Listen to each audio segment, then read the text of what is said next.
ఈ నెల 10వ తేదీన హైదరాబాద్ పరేడ్ గ్రౌండ్స్లో నిర్వహించనున్న భారీ బహిరంగ సభకు ప్రధాని నరేంద్ర మోదీ హాజరు కానున్నారు.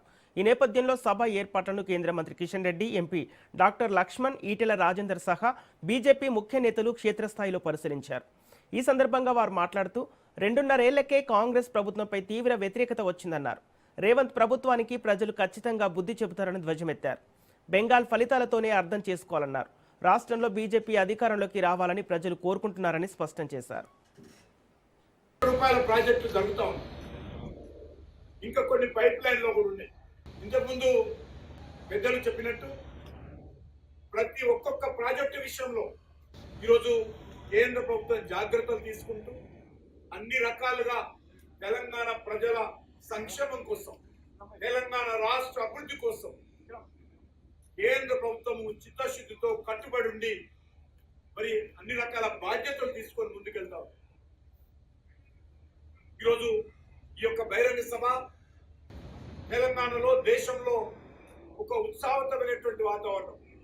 ముఖ్యంగా 5 రాష్ట్రాల ఎన్నికలు ఒక ఎత్తు అయితే ఒక పశ్చిమ బెంగాల్ ఎన్నికలు ఒక ఎత్తు.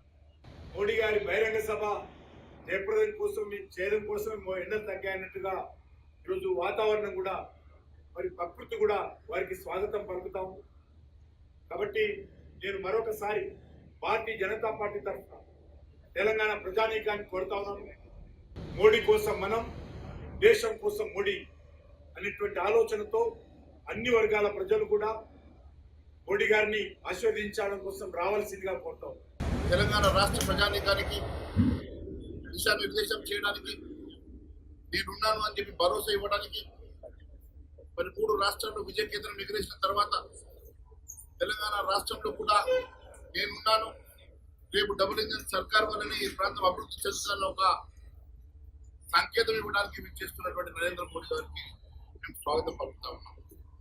ముఖ్యంగా ఈరోజు తెలంగాణ రాష్ట్రం వచ్చిన తర్వాత గత 10 సంవత్సరాల టీఆర్ఎస్ పాలనలు కానీ, అదే మాదిరిగా ఈ 2.5 సంవత్సరాల కాంగ్రెస్ పాలనలో జరుగుతున్నటువంటి అనేకమైనటువంటి అవినీతి అరాచకాలు ప్రజలు కళ్ళారా చూస్తా ఉన్నారు.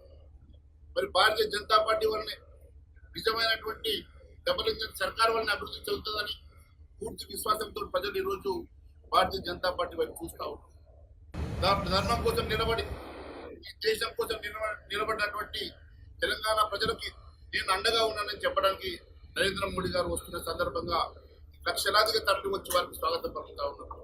ఆనాడు తొలినాడుగా కూడా ఎన్నడూ తెలంగాణకు నిధులు